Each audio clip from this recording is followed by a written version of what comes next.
Who is your daddy? I am your father. You fathers will understand. My father taught me many things. I got an idea.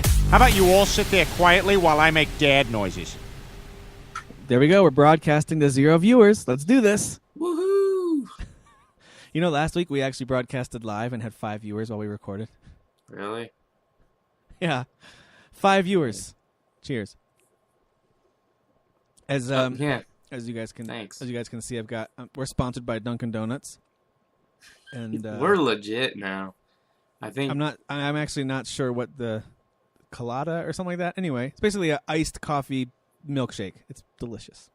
Should we announce that we both quit our jobs and are moving to San Francisco, California in the next month? Yep, that's happening. That's how guys. legit we Finally, are. We couldn't until we hit those 5 live viewers, and now we're legit. We started a GoFundMe, and we are right now. Our current goal is $1 million, but we're at 50 cents. But the way Tim and I see it, and that 50 cents was put in by me, by the way. We figure we'll hit the goal. We're just counting on it, so we went ahead and just quit our jobs. Right. Yep. We're financially. Yeah. No, we're very smart. We're good at planning. We've got this together. Okay. Welcome. Fathers of the Grind, episode 42 is upon us, and we have a lot of things to discuss. For those of you who might be joining us for the first time, my name is Tim Nestor. I'm here with Derek Teague. Derek, say hello so that people can see you. Yay, I'm glad you're here. Anybody join us? Are we at 0 still? Well, we're at 0 because we're not live. We're recording this in a private thing so I can edit it later. Edit out all your swear words later. Censor. It's true. But yeah, so what we do is we talk video games. Of course, we're pretty hardcore gamers. We're very nerdy, but we also have families and jobs, and we both have wives. We each have a wife. We're not Mormon. But yeah, so we have a lot of responsibilities, and yet we still love our hobby of video gaming and a few other nerdy things too. We talk movies sometimes, and sometimes we talk football. We won't today though because Penn State's getting plastered as we record by Ohio State, so we won't talk about that. Mm-hmm. But just so you guys know, we talk mostly about video games. We try to stay up with current news, current announcements, but we also try to bring in some talk about family and kids and all that kind of stuff too. So thanks for joining us if you're new, and if you're still with us, why? Why are you still here? Why are you here? Yeah. Why are we still doing Why are we still doing this? I told my wife we were driving in yesterday. I don't remember where we were, but I was like, man, we've been doing this for 10 months now. We're almost at a year. This is crazy. Yep. We've never missed an episode. We've done it every week. Yeah. Pretty impressive. Yeah, I mean, and I think a big reason is we talked about this when we first brought up the idea of recording something. That is, we both love listening to podcasts, and then when we played online games in a large group, or even sometimes just a few of us, it was always fun to talk games and issues and family. And then I think at one point you just said to me, "Hey, we should just record this and make it a podcast." And so then we picked our point of view, since we're both similar in age. I mean, you're older, obviously, but clearly look younger. But similar life positions, and also both love video games an equal amount. Even though I think you buy more than I do. But anyway, I do. Anyway, so it's been a lot of fun, and I'm looking forward to seeing how we get to our Game of the Year decisions at the end. I think we're going to end up doing a community-involved poll of some kind. So I think we should, yeah. We'll get there when we get there, and then, of course, we'll pick our personal favorites as well. But speaking of Game of the Year, let's talk about a game that, even though we've already talked about it for a few episodes, I kind of thought we were done talking about it. Both of us, this past week, completed this game, and it went from being a good game with a lot of disappointments about it, to being one of our Game of the Year contenders. So tell me, Derek, what is this game that both of us all of a sudden like a lot more than we thought? Well, clearly we're talking about VR, and we're talking about VR Worlds. No. That game went from, I had a lot of hype to VR. VR. I keep trolling everybody who talks about VR. I'm like, I can't cuss because you're going to edit me. So it's funny, though. Say I VR actually texted you and I said, "Hey, Derek, I finally got to try VR this week." And you were like, have you noticed nobody in the group talks about VR anymore? And I was like, well, it's true. It's been out for like a week, and it's already kind of like, oh yeah, VR. It's died down a lot. I know my brother's posted a couple times, but that's because he literally just got it. So he's now give him time. Posting his reactions to him actually sitting down and playing it. Right. And his are fairly okay. But anyways, I got a sidetrack. We're clearly talking about Mafia 3. We've talked about it the last couple episodes, but I wanted to talk about it again because, like Tim said, we both completed it, and this game has kind of been like a roller coaster game, which I appreciate those type of games where, for me at least, and I'm only going to speak for myself, when I started this game, first of all, I was really hyped. This one and Gears of War 4 were the two games I was most excited for. We both talked about it a lot in the weeks leading up to its release. And I was kind of bummed that they were both releasing on the same day. Even though that's exciting, I really wanted to be able to put a lot of attention into both, which I actually have. But anyways, Mafia 3 actually started out really good. Like that opening, heist or whatever you're doing. Everything looks good. The cutscenes look good. It plays good. It feels good. Everything was great. And then after that, that's when it started to go downhill for me. I started experiencing lighting issues. I was staring and focusing. You got to remember, I had just gotten a 4K TV, a new Xbox One S, so I was really excited about this. And I started looking at the graphics, and I'm like, this game... And I do think my TV had an impact because of the fact that the game on the Xbox is a 720p.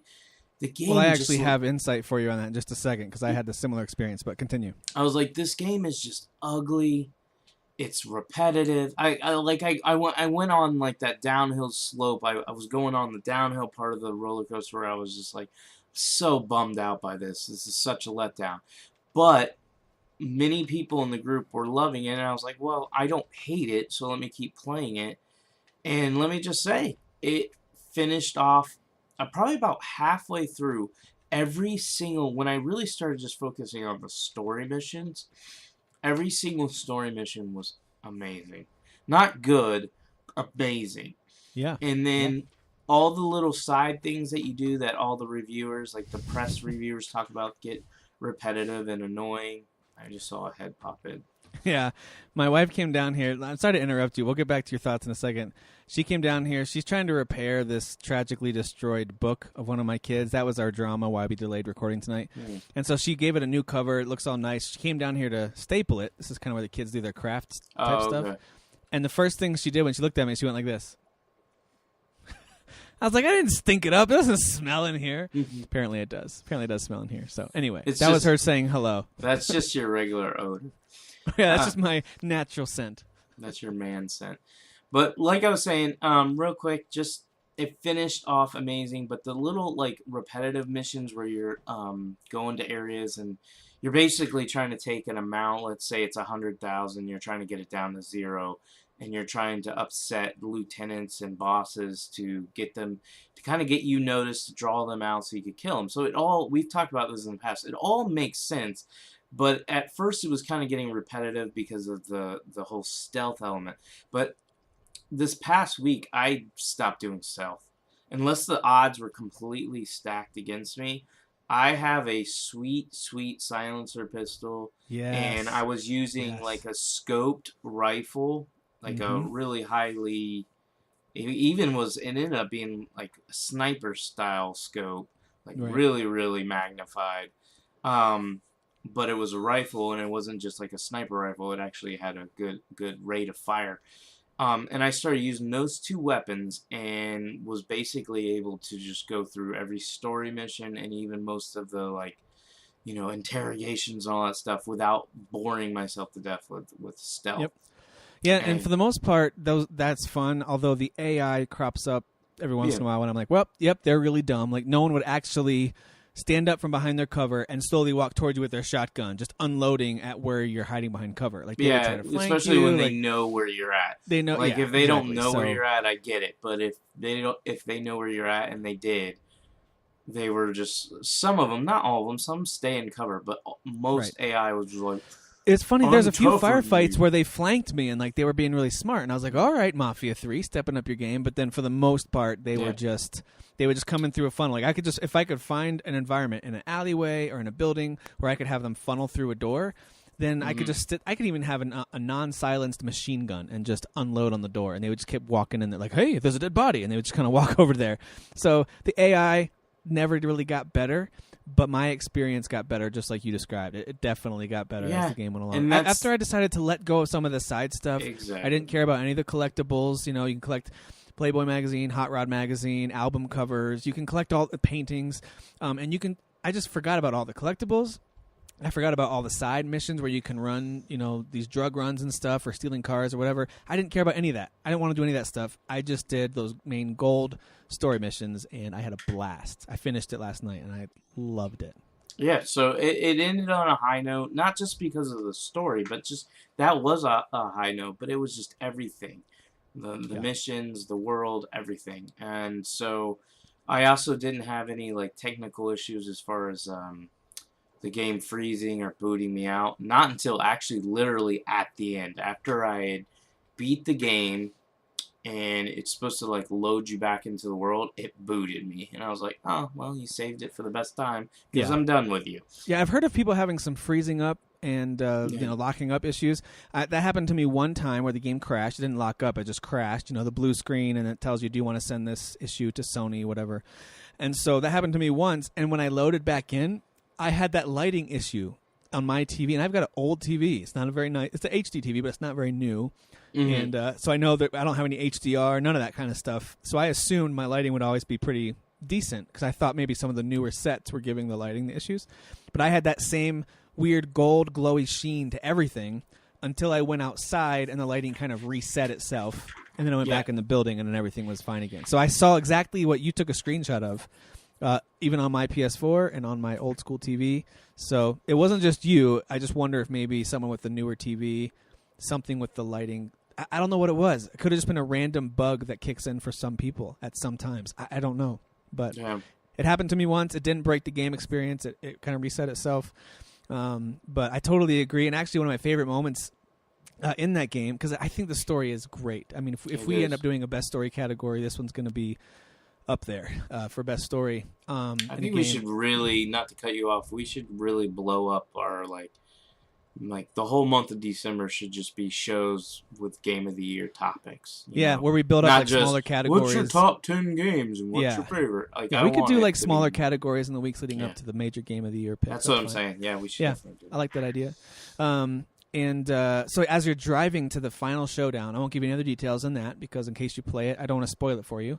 But as you're driving to the final showdown, the song kicks in. And it could have been just timing. It kicked in on the radio, but I hadn't heard it the entire game. And it's a cover of Bad Moon Rising by Morning Ritual.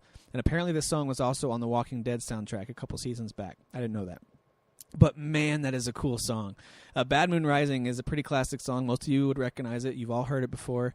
But it's an upbeat, kind of more cheerful sound, even though the lyrics aren't very cheerful. The sound is a little more peppy, I guess, because it's an old song. It kind of sounds, upbeat.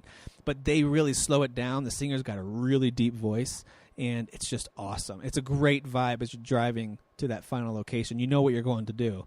And it is awesome. The overall feeling that game gave me in those story missions as I went to take out especially main characters, it made me feel so cool. I felt like I was participating in an awesome, epic mobster movie. I had a blast with that game. I loved it. I loved the ending too. I like seriously, you wipe out my negative experience in the very beginning, like the first few hours, me switching from the Xbox to the PS4 and then having some of the issues on the PS4. You wipe that out, and I don't think I could score this game lower than the 9.5. In fact, I was having a conversation in our group, and I all I did was post, "It is finished," and I posted some pictures of the game, letting everybody know I'm done with it. I didn't want to, talk about it at all because I knew I was going to talk about it on the show. And then Austin, who I don't know if he listens to our show, but Austin wrote, he's like, what would you score it? And I said, okay, well, if I'm a reviewer, which I'm not, but if I'm a reviewer and I have to be objective while still having some of my opinion in there, my subjective opinion, I would say a 7.5 because of some of the bad experience and the repetition and stuff like that. but as just a gamer, as somebody who just fell in love with the world, the lore, the characters, even the combat was fun when I did it the way I wanted to do it. I can't give it lower than a 9.5. So basically, I just averaged that out and said my score's an 8.5. Yeah. I feel like that's fair.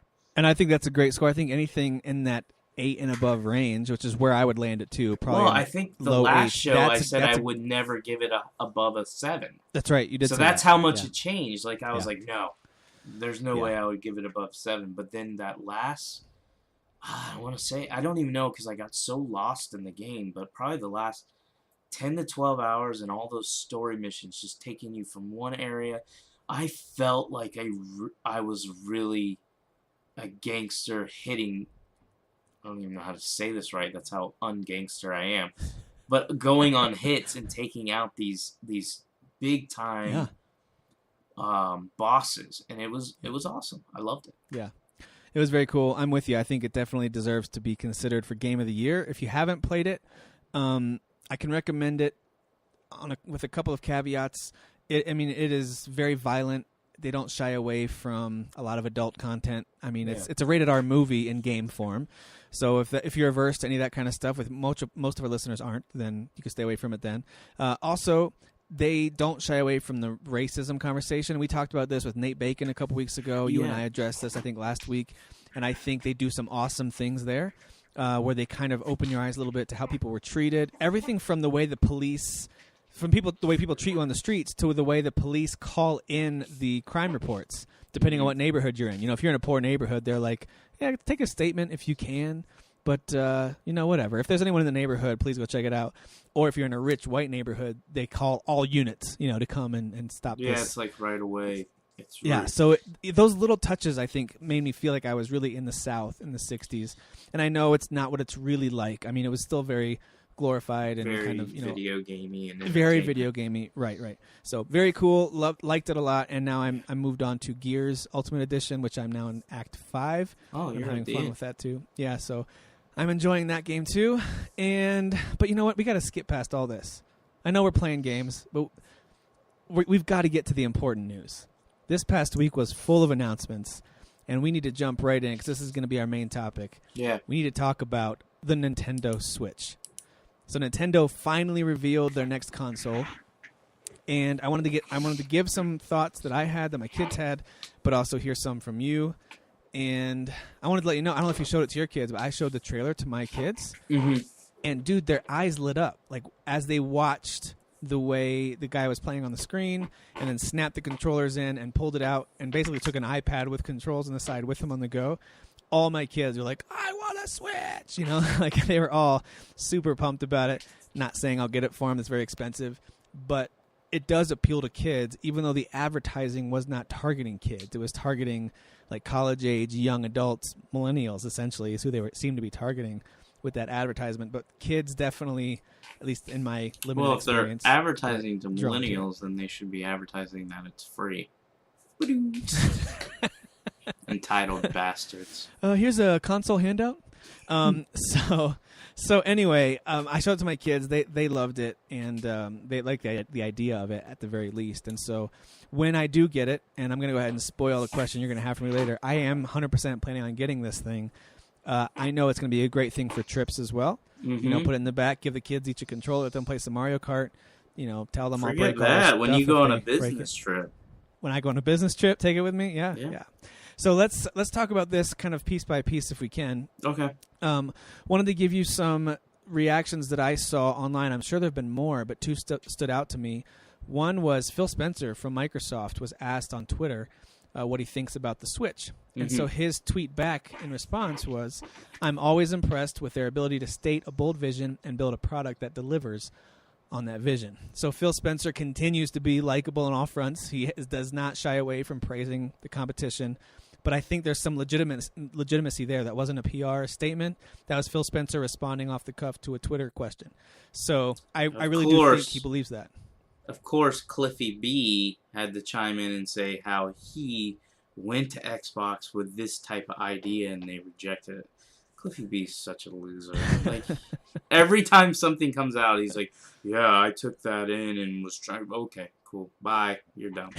You're irrelevant. It's like when someone tells a really good joke. He's like, I just told that joke the other night. I did. And no one... totally. Yeah, he needs attention every 5 seconds. He's one of those. I just saw that on, because I follow him and I saw it on there. I'm like, oh my gosh. Yeah. You're one of the most obnoxious people in the world. Yeah, he likes attention. Yep. He likes attention. Also, the CEO of Ubisoft, who I'm not going to try to pronounce his name. Yves Guillemot. Wow, that was really good. Well done. I think it's right. You're very cultured. He says, with the Nintendo Switch's unique capacities and design, Nintendo could again redefine the way we play games. The Nintendo Switch is accessible at its core and also seizes on the growing trends of sharing more experiences and playing anywhere at any time. Ubisoft and Nintendo enjoy a long-standing partnership, and we're currently developing a number of games for the platform, which is something I try to hold on to with this statement, including Just Dance 2017. We look forward to sharing more at a later date. So, being a huge fan of Ubisoft and all their properties, I hope that we're not just looking at, Raving Rabbids and Just Dance. So, well, I think he has to say stuff like that because that was already on the Wii U, and Yves has always been very...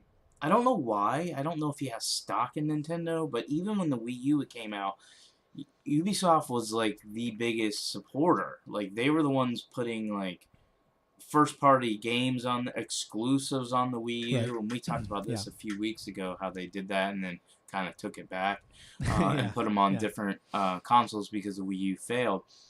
But he's out here again. He's been very outspoken even before the announcement. He was the one that was talking about how he's seen the new Nintendo console and we're going to be blown away. And here he is making another statement. So but he didn't do that. I don't know what it is, but he didn't come out early on the Wii U and say, hey, I saw this thing and it's going to be pretty great. Maybe he did and I just don't remember it. I don't feel like he did this big of a build-up for it. Maybe he did, though. No, he just made a comment. We actually talked about it on the show. Okay. Where he about said, what he said, like, okay. Something along the lines that what Nintendo has in store is going to be, I think, like revolutionary. They're doing something nobody else is doing. Right.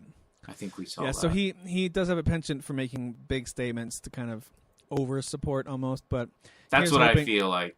Yeah, here's hoping that it's more than Just Dance 2017. So I think both those comments, why they're cool.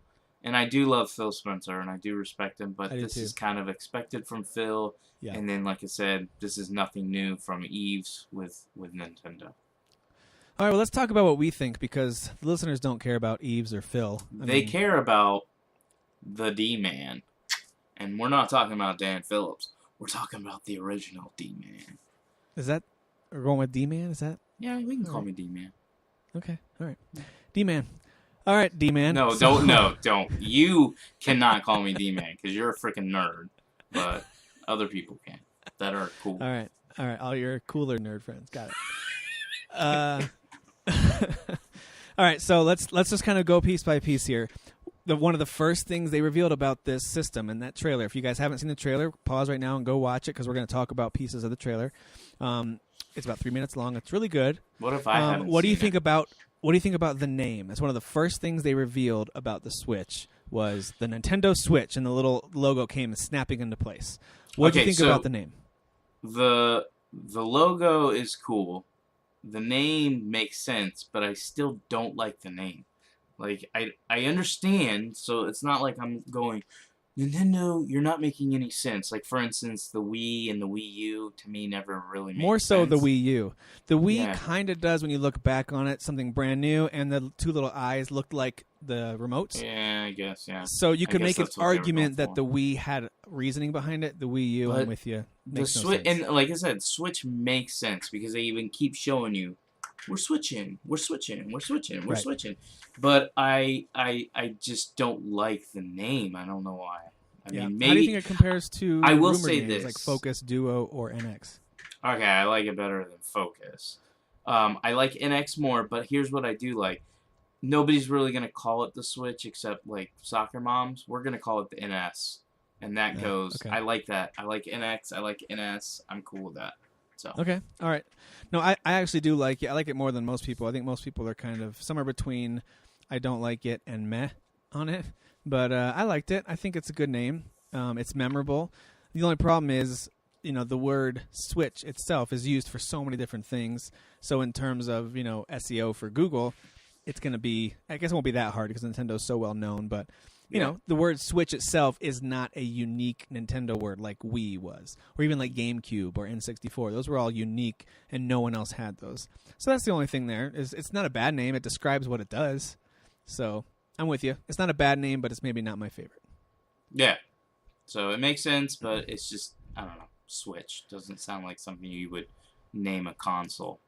Well, the next thing they show in the trailer is the guy sitting there playing Zelda, and then he gets up off his couch, and he takes some pieces off of his controller, which they don't show zoomed in quite yet, but he takes these 2 pieces off the side of his controller, and then he snaps them down on the side of this console, this black console that's sitting on his entertainment unit, and he pulls out the middle section of the console. So that's when you realize there's a dock there. It's kind of shaped like...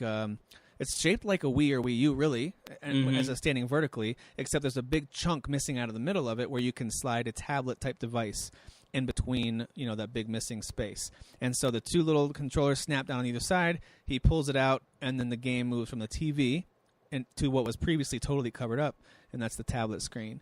So the design and functionality are pretty much immediately shown. What was your reaction when you saw that part of it, that hey, this is something you play on your TV and then easily switch to the tablet? Well, yeah, I obviously like that. I mean, this is the stuff that you and I have even talked about it, but it's been rumored for, I want to say 6 months to maybe even a year that this was a hybrid. So getting that confirmation was awesome. And even though we don't know specs or anything like that, just looking at Zelda and how beautiful it is, just the thought of that. Like, I've made it very clear I'm not a handheld gamer. I don't travel a lot, so the handheld part doesn't really do anything on a personal level. But as somebody who loves video games and loves technology and has even owned most of the handhelds before, the thought of being able to take Zelda, I'm just using that example, but you can name any big franchise that Nintendo's either going to make or going to get on this item from third party, and to be able to take that anywhere. And that's what I explained to my daughter. I showed the trailer to my daughter, and she seemed the most excited, but I had to explain to her, I'm like, because that was her question. She was like, so there's no limitations. Like, I don't have to be in the room with this console. Like the Wii U. She's probably used to the Wii U. Yeah, she uses the Wii U a lot, and she uses it for, like, YouTube and stuff like that. And she knows she has to stay in the room, and she has to stay pretty close. I'm like, no, Megan. No, Emily. We can go anywhere. Like, I can go to Georgia and take this, and I'll be able to play Zelda with the same graphics that you're looking at on that screen. So that's what blows me away. This is how I described it to my kids. I told them it's like having a 3DS that's way more powerful, so the graphics are going to look much cooler, and now it can plug into your TV if you're at home and want to play on a big screen. So to me, to them, that was an easier way to explain it, because they kind of had the same type of question. They've seen me do enough off-screen on the Vita to know that if I'm in my house, I can play my PS4 games on the Vita, on a smaller screen. And so even though we don't have a Wii U, that concept made sense to them. But as soon as I told them, hey, this is just like having a 3DS or even an iPad or something like that with your own content on it, but then you can plug it into a big screen and play. And they loved it. They were sold. Yeah. She liked it. She was like, yeah, we're getting it. I was like, Emily, you know we're getting it. Well, let's talk about the controller options. We saw there's a few controller options there. Let's talk about 3.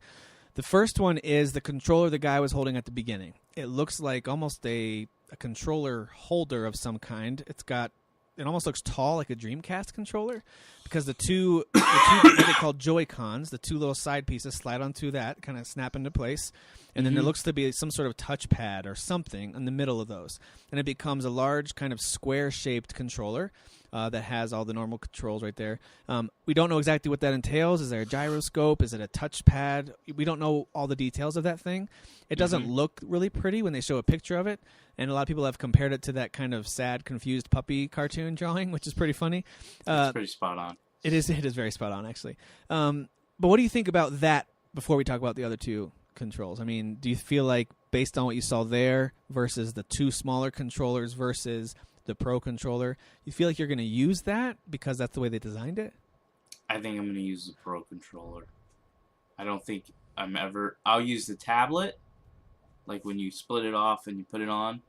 That will be comfortable and cool, and the Pro controller. I don't think I'll use it any other way. Unless there's, like, specific, like you said, details we don't know about that certain games are going to be like, no, you want to use this controller this way because it will make this game so much better. Then, yeah, I'll change my mind. I feel like it might be kind of like the Wii in that, remember when you start up certain games, it'll tell you, turn the controller sideways, play it like that. Or it'll tell you, attach a nunchuck. Or it'll tell you, attach a Pro controller in a few games. So it could be like that, where it tells you what method to use to play, possibly.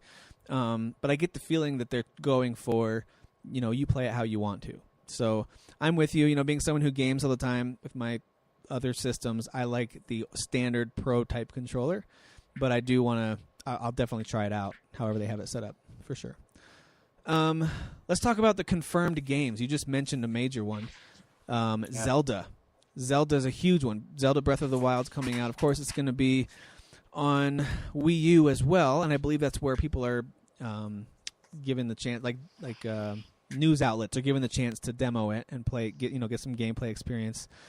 But we know it's coming to the Switch as well, and it looked like in that trailer, it's all but confirmed there's going to be some sort of new Mario game, whether it's a full-fledged 3D Mario or whether that was part of some sort of mini-game challenge where you're running, because it did look like he was just simply running forward.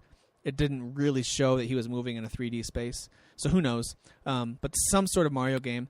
What do you think about the confirmed games so far? Let's not forget Just Dance 2017 also. Well, Just Dance is the reason why I've already tried to pre-order the system. So, Eves is the one that sold it for me, not actually Nintendo. Totally. I actually plan on buying, even if it launches the same day on the Wii U and the NS, I'm going to buy both copies of Zelda just so I can have the main menu up on both screens and both systems and do nothing. Yeah. It'll probably win my Game of the Year, or at least Menu of the Year. Can we do, yes. Menu of the Year. That's gotta be, Menu of the Year. You've gotta have that as... We actually should have some random categories like that, like Menu of the Year. Which game has the best font. Like, we'll do that too. But no, being serious, Zelda, honestly, as somebody who started out saying Zelda was this favorite Nintendo franchise, and then as I've grown up as a gamer and realized, man, I like them, but maybe it was nostalgia all this years, because when I go back and play them, I'm like, Wind Waker was cool, but I didn't like Twilight Princess really at all. Oh, that's too bad. Twilight Princess was A Link great. to the Past, I have no interest in going back to the past. Other than promising me and the listeners, other than promising all of us that you were going to beat that game this year. Yeah, other than I said I was going to beat it this year, and that's not going to happen. I haven't even gotten past the main menu still. Yeah, we're almost to Halloween here. That's not happening. So yeah, it's not happening. I don't care. It's not in my plans. I gave up on it. I announced that I was done with it. But, so yeah, Zelda looks amazing. I just get that whole, like, Skyrim type, Dragon Age type open world, do whatever you want with Link, but it still be a Zelda game. And then, I thought it was cool. I know it's not confirmed, but I thought it was really cool that they showed Skyrim and they showed some third-party stuff. They're like, here's Skyrim, here's NBA 2K, I'm guessing 17. Right. And then we all know about Just Dance. That was a huge get. I can't even say that. That was a huge get. Yeah, what a win. What a win. But the point is they were sending a message. They were like, listen, this system is going to have third-party support, and it's that was the message. Just be yes, because news has come out since then that Bethesda won't confirm Skyrim and 2K won't confirm NBA. That's okay. Everyone's talking about like, oh, that's interesting. I guess Nintendo jumped the gun. No, they're trying really to not. sell games. Both those right games now. are for sale either now or in the very near future on other systems. Why would they promise it on a brand new attractive system that's coming out in 5 months away? Yeah. So again, I don't think it would really eat into sales if they did confirm those games, but I see from a marketing standpoint why they're saying, we're just happy to have collaborated with them for the trailer, and that's all they're saying for right now. So There are other games rumored for it as well because of the many developers and publishers that have been listed as being supporters of the new system. Now, don't forget From Software. Don't forget. I saw From. That was an interesting inclusion there. Now, excuse me. Don't forget that the Wii U also had promises of a lot of third-party support. Of course, when it came out. So that's not why I bought surprising it. to see that. But know this: I think Nintendo, at least in its main leadership, strategic planning positions, they seem to be more aware of how they failed with the Wii U. I'm not saying that they're going to make it all right, but they already are doing a much better job excuse me, of communicating what this thing is, what makes it different. It's a different name. The way they revealed it was very smart. They gave away enough to get you excited, but not so much that they didn't give away the price and all that kind of stuff, because I wonder if those things are still kind of in limbo. But they also are marketing it differently. They didn't show families in all white living rooms, playing the Wii. Like, usually it was like this ridiculously clean, like all white couches, white walls, white floors, and they're all wearing white outfits and they're playing the Wii. They're not advertising it like that. They're advertising it much differently now. It's a lot more almost like Apple. Like they're taking another play out of the Apple playbook. So I think it's interesting the way they're marketing it so far as it gets ready to launch. Yeah. All right, let's talk about backwards compatibility. It has been confirmed, and this is pretty obvious, that it won't be backwards compatible with 3DS or Wii U physical games. Surprise you at all? No, and I'm okay with it. Yeah, even me as too. a Wii U owner who most of my games are physical on the Wii U, I am okay with that because it's their right to say, hey, this is a new console, we don't have to go back. And it will cut costs. I don't want this thing to be ridiculously expensive. And they're already, and we'll talk about this in a little bit, so I'm not going to spoil too much, but they're already doing enough with this system. I don't think they need to worry about a system that failed and making the 2 million people or 1 million people that would care about that. As long as, and I'll say this, and there's been news reports that this is not off the table, as long as I can get my hands on Wii U and 3DS games digital, if they can have some way of saying, and even for me right now, I own Wind Waker and Xenoblade Chronicles X digital. I would absolutely love for Nintendo, they don't have to do it right away, but sometime down the line say, hey, that's on your account, we're now moving it over to the NS, you now have it. You can play. And I feel like that should be a capability that is not that challenging for them because we do have Nintendo Network accounts set up now. Like I can claim rewards and purchase things online now, I have and my then login and all that, yeah. And then have it, and then log in on my system and have it there. So that capability's there. It's just a matter of them deciding it's worth their time and effort and development money and energy to do it. And I can't imagine they won't at least include some of both of those libraries. I wouldn't think they will. expect them I think to that's include a all down of them. the road type I thing. think so. I think it'll come out in waves, kind of like they do with Yeah.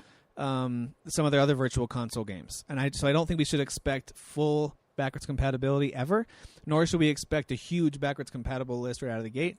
But I think it's coming, and I think the major games that you missed on the Wii U, like I missed on the Wii U, I'll be able to play most of them. That's my guess. I would love if they did that. Yeah. That would give So them an I think that's opportunity coming. to make some money off the Wii U that they lost. And it's another selling point for their new console for people that skipped it. They obviously have to look at the numbers and go, over 100 million people bought our Wii, 12 million bought our Wii U. Somebody skipped it. So, you know, somebody somebody skipped it. Skipped buying the Wii U. So No, I'm not an expert given- on numbers, but I think 90 million people did. And so when you look at it that way, you can just go, hey, Wii U failed. There are still people that are interested in those games. They're just not willing to pay $300. Let's sell this new system, and then maybe a year from now start it. And I'm not saying a year from now announce it, but a year from now, like rolling it out, but announce it close to launch or after launch and say, hey, the first digital Wii U game that will be available will be Mario 3D World or this and this and or Mario Maker for that matter. Yeah. You know, one of their Mario biggest Maker would be one of great. their biggest unique Wii U games would be awesome. Yeah. Or even as our buddy Jesse would request, Bayonetta. Something like that. Something that would get people's attention. Like, oh, I missed that one. I from what I read, I think they said that the games, some of the games that they were showing were like Mario Kart's in the trailer. Like, that was supposed to be hinted at, that was Mario Kart 8, but it was the NS version. So what they might do is take their big Wii U games that, again, they know 90 million people skipped on, and say, hey, pay another $40, and this is the remastered or whatever version, the special amazing version on the NS. So, I'm just going to go ahead and say I think that would be a brilliant plan. I think Put Mario Maker, Smash Brothers, Mario Kart 8, Mario 3D World, Bayonetta 2. Put these games that, as you just described, most people missed. Yep. Unless you were so hardcore Nintendo, you bought whatever they put out no matter what, then you missed it. And I missed it. Those are the things I regret not playing this past generation. But now the idea of them bringing over to the NS a $40 or maybe even $50 version of that game, even if it's the same exact game and they just port it over to their new little carts that they have, that'd be so exciting. Or maybe a digital download version of it. Yeah, that would be brilliant. They have ready-made games ready to go. I hope that they do that. I hope they go down that path. And I know some of it will take some development work because a few of those games are developed with that touchpad with a two-screen mindset. But I don't know how many of those were so reliant on that tablet that you played with that they couldn't pretty easily kind of adjust things. I don't know. I don't know how that would work. That would be the issue. Some of those games, it would be quick. For the 3DS, it'd be a bigger deal. A big deal. Okay. Like a Star Fox wouldn't work because they could make the adjustments, but the main controls were targeting. But they showed Splatoon, which did this exact same thing. Like the way you play Splatoon, they really featured is you aim with your controller. But they can do that because if they have the same technology, like you were talking about, remember your brother? But you were saying hell, we don't know what's in the controllers. Well, that same technology could be in those controllers where it's tracked. And if they do that, you can play a Splatoon that way. And they also could just totally redevelop it to standard controls, because if they really featured Splatoon, and again, there's no guarantee that Splatoon is coming out, but I'd be shocked if they don't release those games that were in the trailer. I think all those games are going to arrive that were in that trailer. But Splatoon was so heavily featured, and not only that, it was featured with teams in an esports setting, and they all had pro controllers as they were playing. Am I misremembering that at all? Point. So I don't see why they wouldn't have a brand new control setup for that game with the pro controller or whatever control setup you prefer. So to me, I think backwards compatibility is coming in some way, shape, or form, whether it's re-releases, here's the NS version of Smash Brothers, here's the NS version of Splatoon, or whether it's digital downloads of Wii U classics or something. So I think they're going to happen. It's just a matter of how will they roll them out and what kind of dev work needs to be done to bring them over. Very exciting. That's very exciting stuff. That means that I don't have to worry anymore about finally buying that Wii U. If that's the case, then I don't have to worry about that and catching up on those games that I missed. All right, let's talk about our predictions, because there's a lot of questions that remain. We've already talked about a few in terms of games. But let me ask you a couple questions, and I'll answer two, and we'll give our predictions to see how smart we are. So, by the way, an article or wasn't an informant, what's the word? A contact from Wall Street Journal basically came out and said they have inside knowledge that there's no more major info coming out this year about the NS.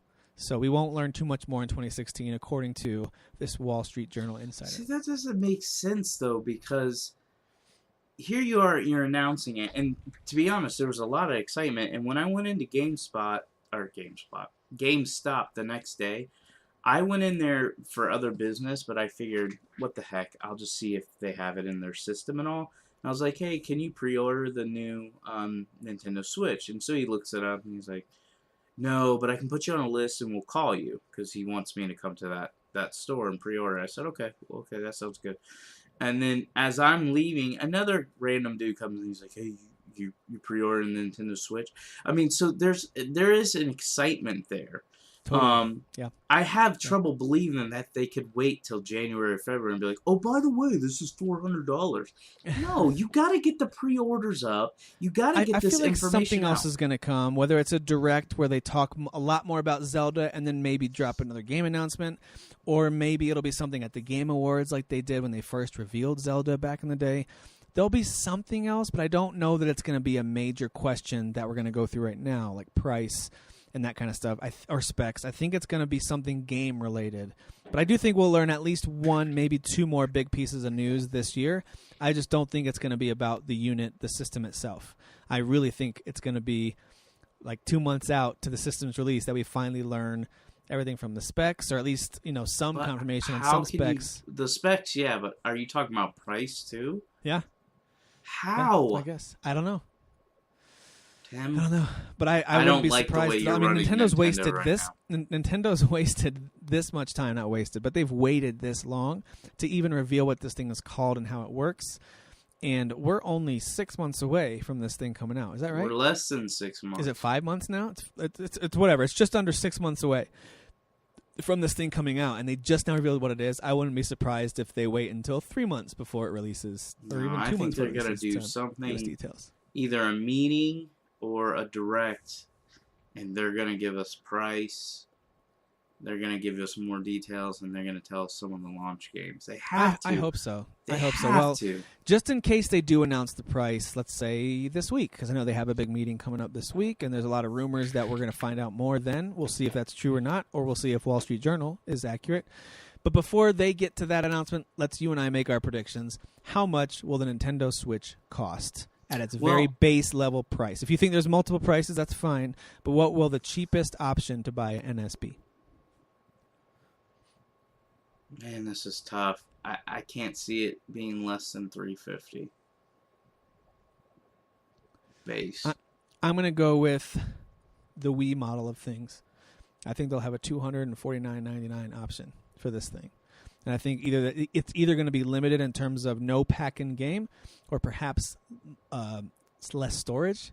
Some kind of feature that's lesser. I think they'll use that kind of setup again, and then there'll be a $350 version that either has more storage or perhaps pack-in game, Pro Controller, or something like that. I think the base is going to be $350 because, and this is, I know people are going to think I'm crazy because everybody's saying, you've got Xboxes, you got PlayStations who are on top of their game selling at $300. And I said, I get that. I totally understand. But here's the thing that a lot of people are overlooking. Neither one of them for $300 are doing or offering what Nintendo's offering. Now, granted, if nobody's interested, then it's another fail. But what they're offering is, and again, we don't have the specs, but the rumors are that it's going to be close to an Xbox One in power. It's going to be lesser, but it's going to be closer than further away. So it's going to be semi this gen, and then you're able to take it anywhere. It's a handheld. It's 2-in-1. Right. To me, that has not only cost, but that's value, and that's why I think the base will be $350, and then like maybe a pack in like, hey, Pro Controller $400. I don't think they're not going to give you Zelda, because Zelda has to be sold separately because they know most of the people that are going to buy the system are going to buy Zelda. So if they give that to you discounted, then they're losing more money. So it really depends on Nintendo. If they're going into this going, we're gonna sell at a loss, then you might be right and say $250, $350, whatever. But to me, this has to be no less than $300. But I think it's gonna be $350, $400. Well, I hope it's not. And you're right. It does depend on a lot of factors. I actually have serious doubts that this thing's going to keep up with even the standard PS4 and Xbox One. I know there's lots of rumors about that. I think it'll be below it. I do think it'll be below it. I actually think it'll be, if we had a scale in front of us that just kind of weighted all the... I know there's not just one number you can look at for how powerful a machine is. There's so many different aspects to it. Yeah. You know, the graphics, the processing unit, the speed at which it's able to actually accomplish its tasks makes a huge difference. But also the graphics and the the ability for it to show things at a certain frame rate, in addition to the battery power, because now this is also a portable device. So does the battery power affect the amount of power they can put into the graphics processor? I think it will. So I think this thing will be an incremental step above the Wii U in terms of raw power, but I think it's going to be so much easier to develop for. We will notice a difference in the games and the way they look. I think this thing's going to be a step above in terms of how easy it is to develop, and I think they're trying, I could be wrong, I think Nintendo is trying to prove to developers, if you can make this on the PS4 and Xbox One, you can put it on the NX. Maybe it's going to be a slightly lesser resolution, maybe a slightly lesser frame rate in some cases, but for the most part, it'll play here, because the Wii U couldn't really say that. So I think it's going to be between the Wii U and the current systems. That's why it has to be. That's why I think the base price is going to be cheaper. And I think feel like Nintendo is going to look back what worked with the Wii and didn't work with the Wii U. I feel like they're going to look at that Wii price point of $250, and even if they take a loss on this thing, it's a bold prediction, I realize, but I feel like $249.99 would be that perfect price that everyone's going to buy one, as opposed to once you get to $299 or $349, then you start to lose people. I just want to say that I hate your version of Nintendo. They're not giving out any information. They're going to be $249, and it's going to be trash. No, I don't like your Nintendo, Tim. Hey, can I just tell you that Penn State just blocked a field goal attempt, and they are now ahead 24-21? Are you serious? You're lying to me. You're trolling me. There's 4 minutes left, and Penn State just took the lead on Ohio State with 4 minutes left. And I'm here recording. This is how much I'm dedicated to the show and to you guys. My favorite team is playing. I wouldn't be doing it because this always comes before video. Once they went down 21-7, I kind of thought, well, I'll make sure I watch the highlights, and I'm kind of tracking on my phone and just keep an eye on the score. And I just now glanced, and I was like, 21-17. Oh, Ohio State's about to kick a field goal. And then I looked away, I looked back, and it said blocked field goal. It's 24-21. Whoa. So, all right, they returned it. They scored a touchdown. Yeah, they blocked it and returned it 60 yards for a touchdown. Yeah. Wow. Yeah. Go Penn State. All right. So was it 30-21? No. It was 21-17, Ohio State leading, and they were going to try to increase the lead with a field goal, and Penn State blocked it and returned it to take the lead. So, very interesting. All right. So I'll keep an eye on that. I'm going to stay here, though. I'm going to stay in the conversation. We got more to cover, more predictions to make. How much will the games cost? They are no longer on disc. They are now going to be either digital or on a card or both, on a cartridge, however you want to call it. I keep thinking of it as, a 3DS card or a SD card, but whatever you want to call it. How much are the games going to cost? A standard full-priced game will be? $60. Okay. Yeah, I'm with you there. I had a feeling for a little while, like if this is that cross, that hybrid between portable, which is usually anywhere from 30 all the way up to, in some rare cases, 45 or 50, but usually 30 to 40 bucks is the standard price. Will they at all kind of meet in the middle? Will other games be 50 bucks? But probably not. Well, I mean, yeah, I think a game that's, clearly maybe a smaller experience that they're banking on the handheld side might be cheaper, but overall I think their main AAA games like Mario and Zelda will be $60, because if they sell them cheaper, then they give the impression that the console is of lesser value. Oh, that's a good point. I didn't think about that. And if they go higher, because let's say they're selling the consoles at a loss, and they're like, well, we can make it up on the video games. They go higher, then people may not buy the consoles just because they're like, but I can buy PS4 and Xbox One games for $60. So I think they got to stay at the 60. That's a good point, because they did come out and say that this is first and foremost, a home console. They want it to be clear that this is replacing the Wii U. They are not trying to make any strong statements about the 3DS, which is still selling well and still has software coming out for it. Yeah. So that does make sense that they would want this both in terms of pricing and the way they're positioning it and in the way they price the games. This is our next home console. That totally makes sense. Okay. What about a touch screen? Will there be a touch screen with this system? Not. Why is that? I don't care about all those gimmicky crap. VR has taught me that I just need to stay away from that stuff. And I don't hate VR. I know I'm sounding negative towards it.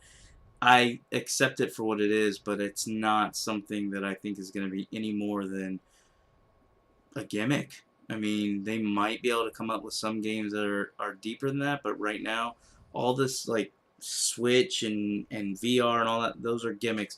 I just want video games the way they should be, and for me, get touch screens out of there. We don't need it. Maybe it'll be on the tablet, but...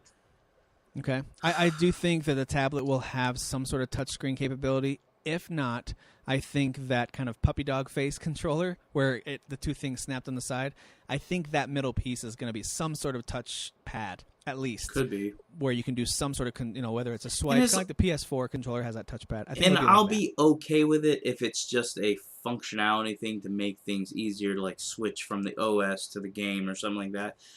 But if it's something that they're like, no, we're going to put these in the game. No, please, Nintendo, stop. Stop. I'm with you. I do think there'll be something touch-related, which sounds really dirty, but there'll be something touch-related if it's not on the tablet itself, which I'd be kind of surprised if there's nothing on the tablet, but at least on that kind of standard controller that it's going to come with. We already talked about the power, the specs, our predictions there. Let's talk about internal storage. Will there be internal storage in this unit? It's kind of a dumb question, I guess. But let me ask the follow-up, and that is how much? What do you think will be the standard internal storage amount on the Switch? Well, it depends on how much weight they're trying to put on digital, because the SD cards will probably come with their own storage for like save games and stuff like that. I don't know how they're going to do that. I don't know if they're going to go old school or you're saving to your cartridges, but since people sell their games, that could be scary. But 500 gigs, maybe that will be part of the models. Like, wow. Hey, for for the 250 system, we're doing Tim's Nintendo, which is trash. But for the $250, why is the lower price trash? So trash. I'm just representing the cheap ass gamers all around the world. Okay. Oh, trust me, there's plenty of them.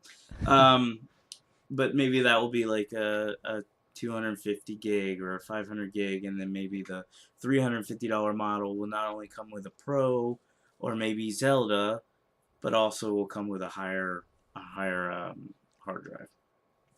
Okay. Who knows? Wow, if it's 500 gigs, I'll be pleasantly surprised. I fully expect them to under-support this thing's internal storage again, just like they did with the Wii U.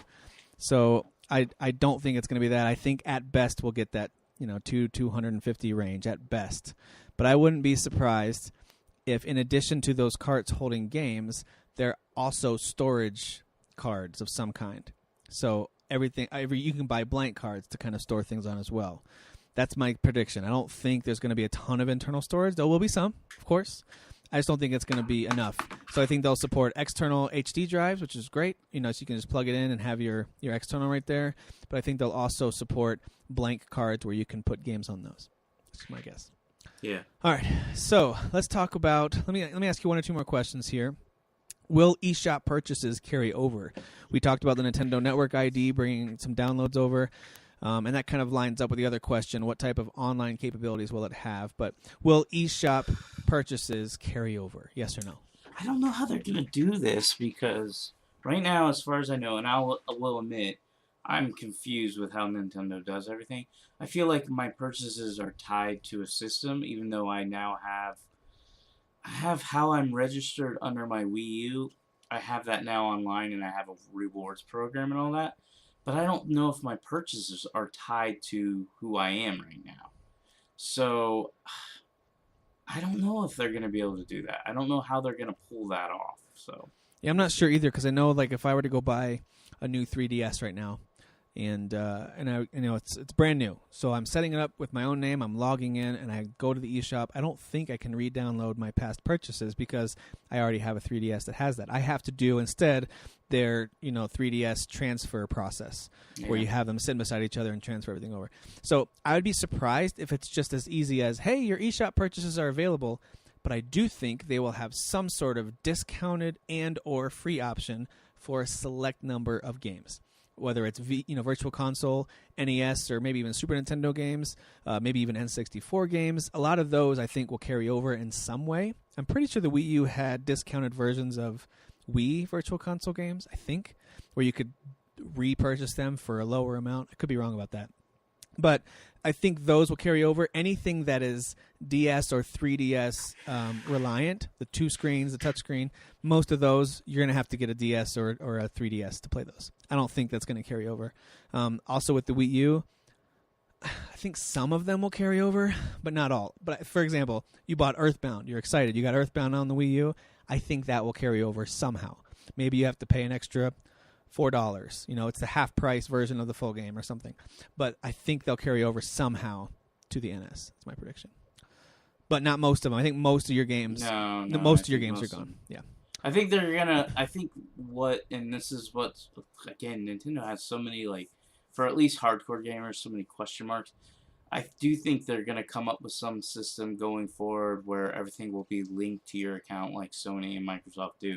So anything you buy digital on your NS, and even on maybe your 3DS and your Wii U, they'll have some type of update to link it to an account, and you're good. Because I think they're doing it now. Like, I can go online and buy, and this is online, like on a computer, and buy a digital copy of, like, let's say just like Xenoblades, and it will go to, it's supposed to go to my account, like how I'm logged in.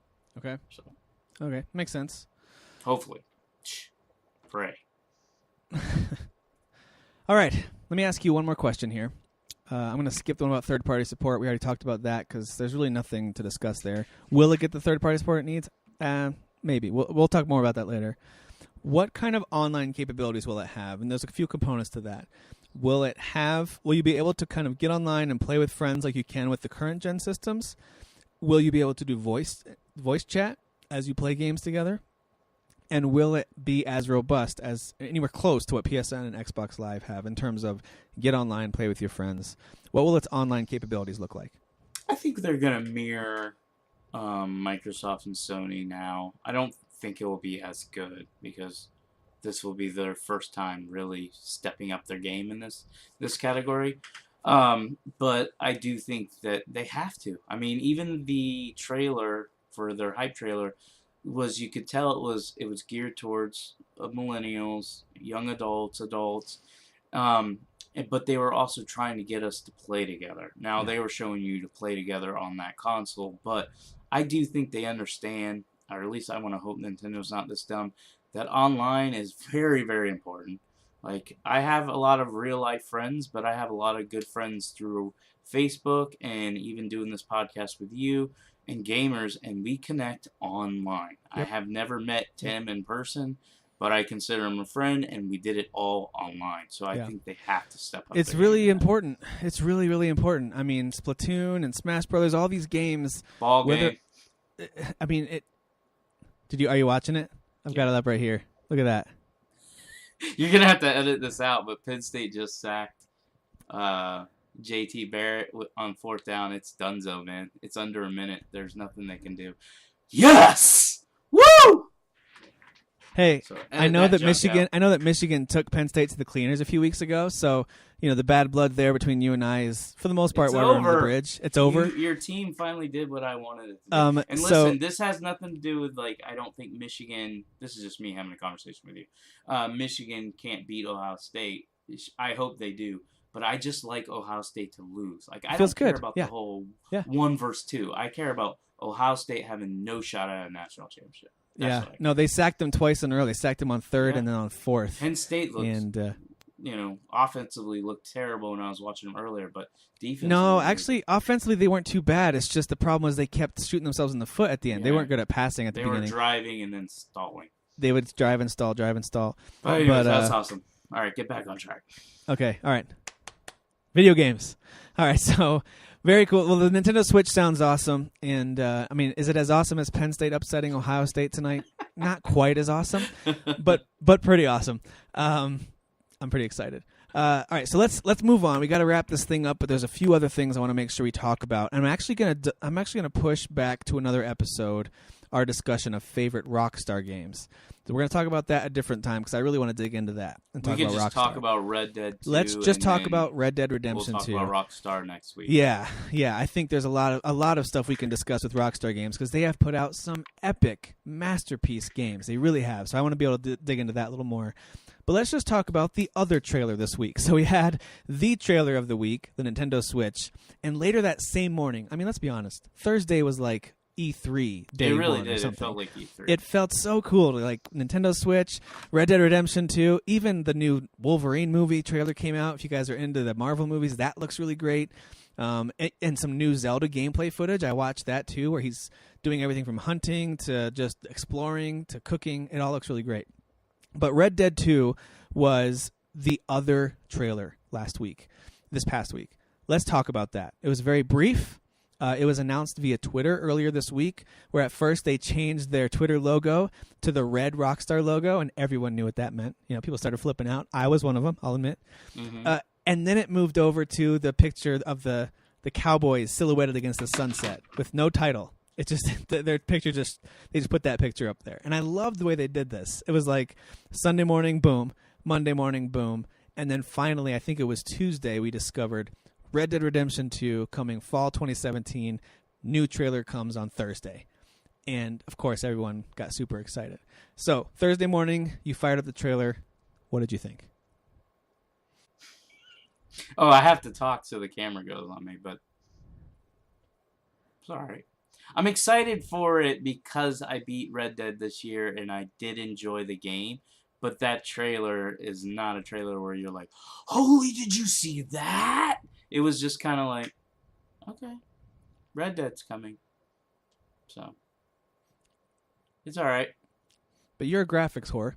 Self-proclaimed. Okay? I'm not calling you a whore. Don't get offended. But you are a self-proclaimed graphics whore. That trailer looked gorgeous. I have to watch it again because here's the thing, I was watching it at work on my little scratched up phone. My phone's got little scratches on it, and I don't take care of my stuff unless it's video games. And so what I could see, you know, because I have to like hide what I'm doing at work online, so all my Facebook posts and stuff, I do that for you guys because I could get in trouble. I do that for you.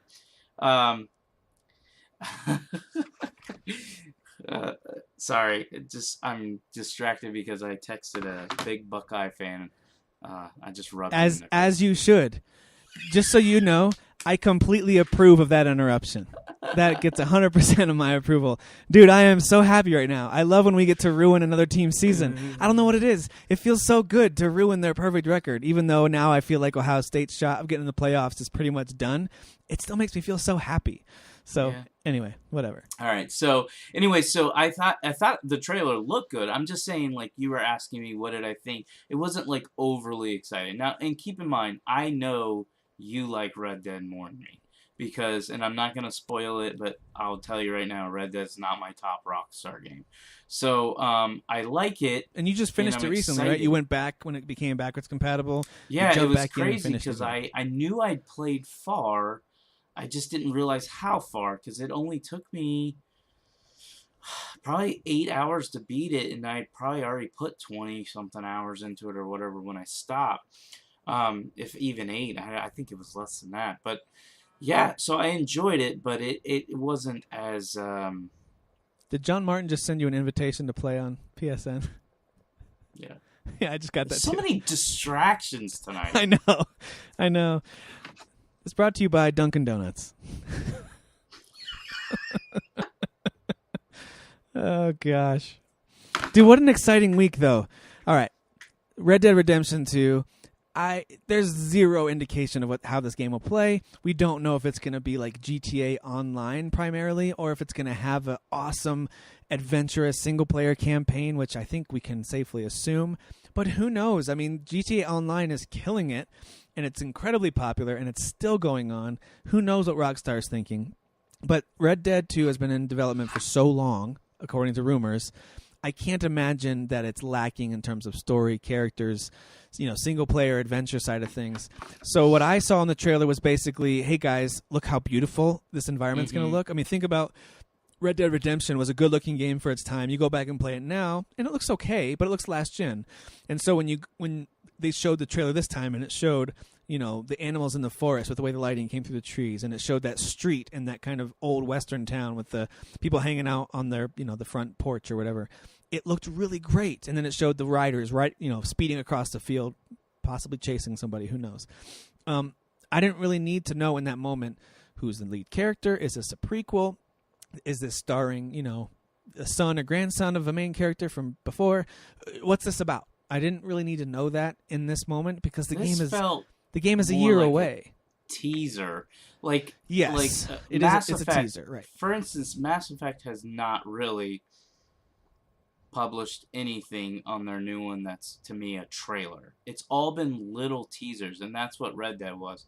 It was not a trailer. It was a teaser. It was just saying, hey, this game exists, and here's a few clips of how it looks, but you literally know nothing about it, except that it's going to be better on PlayStation because we've got a deal with Sony.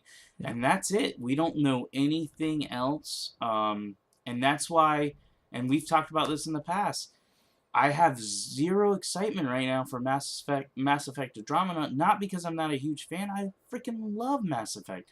But they've shown me nothing. And the stuff they have shown me, I was like, really? Yeah. Really? All right, well, tell you what, let's close out with our thoughts on what we expect from the game. So give me maybe one or two things that you expect from Red Dead Redemption 2.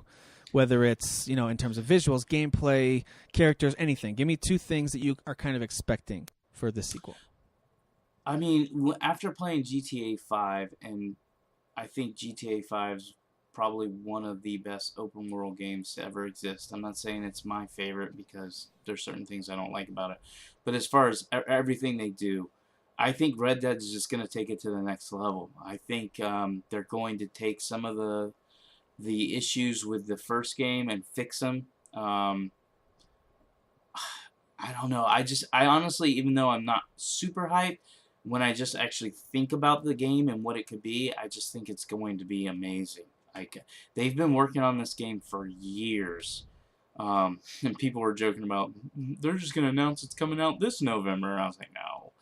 They always take their time to keep showing you screenshots and videos for a year before they release it. But I do think this game's going to end up being amazing. I think it's going to have an epic story. Do I think it's going to be attached to the previous Redemption?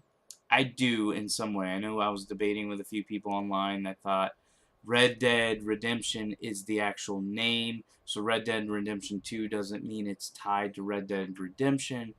But I think Red Dead is the name, and I think Redemption is the series of games. And I think this is a sequel or a prequel to what happened in Redemption. So I do think it will be tied together. I mean, I kind of compare it to what Activision did with Call of Duty 4. So Call of Duty games up to that point were all World War II games, and then Call of Duty 4 was Modern Warfare, and then they went Call of Duty Modern Warfare 2.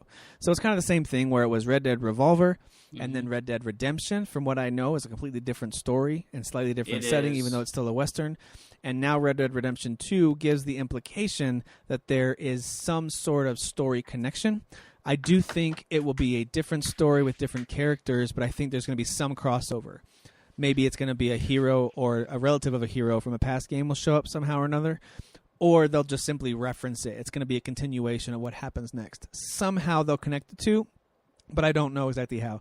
Here's what I expect. I expect, other than, high production values, great voice acting, interesting story. I don't expect a Mafia 3 level story that was emotional and engaging the entire time. See, I hope I was going to talk about this and we kind of got sidetracked.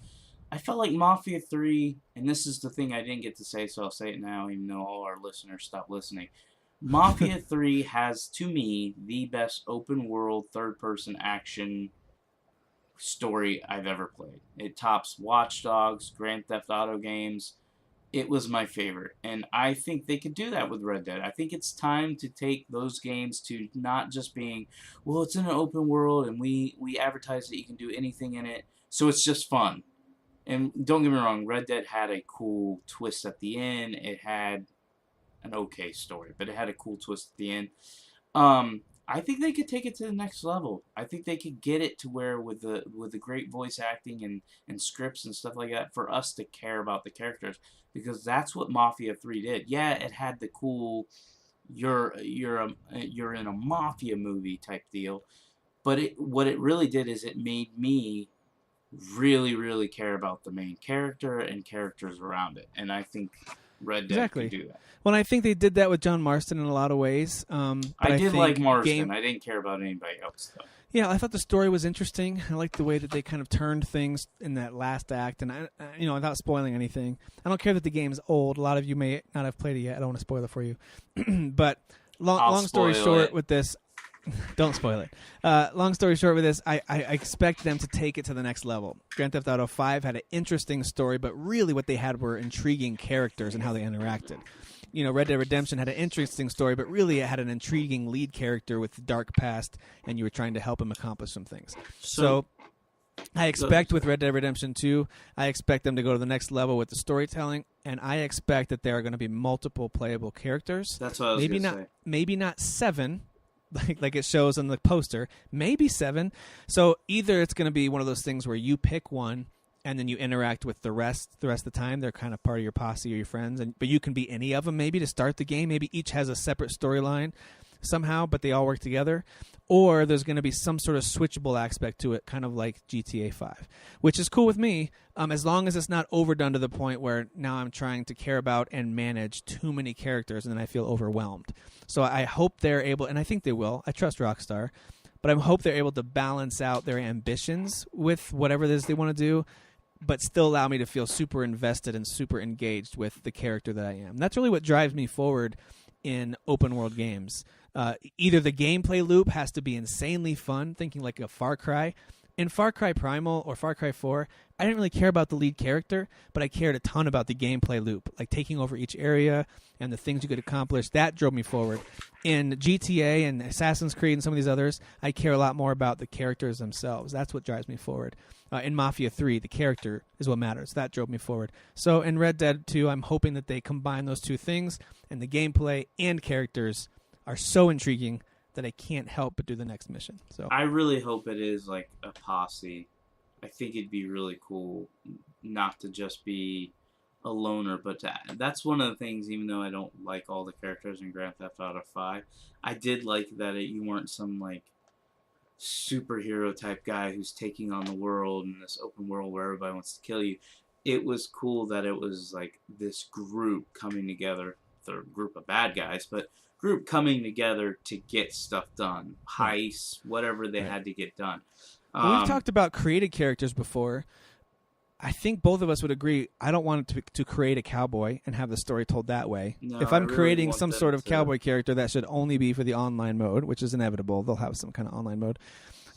But if they go the route you're describing with the posse, I think it'd be cool if they took a page out of Borderlands playbook and they said, here are, whether it's 7, maybe it's 4, whatever, here are a set number of characters to choose from, and then you become that character. Here's their name, here's their personality, and here's their story, and you go through it that way. I'd be on board with that. And then when the game's over, you can go back and replay as this other option. Maybe they have a different skill set, maybe they have a different story or line, whatever else. So you get my point. I expect them to take some pages out of what they did with GTA 5 with branching storylines where they were all connected, but I also don't expect it to be straightforward, just switching between them like GTA 5. Do I think you think, innovate. We know there's going to be an online mode because that's what they do. Do you think there's a chance, and maybe this is why they have 7 characters showing on that picture, that they could make this like a co-op, story-driven game? They could. I mean, I've seen it done before. We've talked about Star Wars The Old Republic before. That was very story-driven. And, of course, being an MMO game, it was co-op. So they could do it that way. It just depends on, it depends on so many factors. They could. I don't expect it. I expect their any kind of co-op to be all online mode. Cool if a game did, and let's use Grand Theft Auto 5, and we'll close up right now, but Grand Theft Auto 5 as an example. I think it'd be really cool if I could be playing my game, and let's say I'm Michael, right? And I'm playing, and I'm prepping this hit like you're supposed to, or not hit, I'm thinking Mafia, but this heist. And I think it then would be cool if they were like, kind of like the Division does this as well.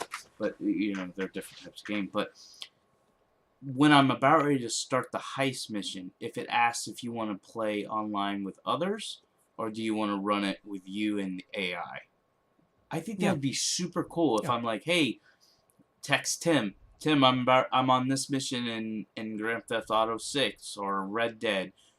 about ready to rob a bank and, get on a train or whatever I'm going to do. You want to join me? That, to me, would be super cool, and then go back to your story. Okay. Story-driven. Yeah.